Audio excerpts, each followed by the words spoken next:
Welcome to the Slop Farm. Enjoy the video. You start by grabbing the meeting link or code and opening it in a supported browser. Once done, allow camera and microphone access. The browser will prompt you, and this is required to speak and be seen. Make sure you're logged into a Google account if the meeting requires it, because many hosts restrict entry. If you are not logged in, the browser will offer a sign-in screen. Sign in, then return to the link to continue joining the meeting. When the Meet page loads, you'll see preview options. You should test microphone and speaker here. Click the microphone icon and speak to check levels so others can hear you.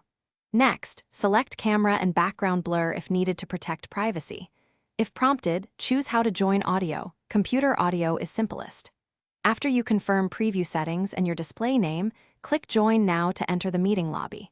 The host may admit you, or you'll join immediately, depending on settings.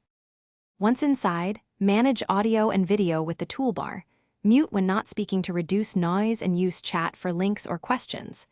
If your camera or mic stops working, try reloading the page first and make sure the browser still has permissions. Sometimes browser updates reset settings. If reload doesn't help, switch to another supported browser or device. As a last resort, use the dial-in phone number provided in the meeting details to join audio only. Thanks for watching. Consider subscribing if we helped you today.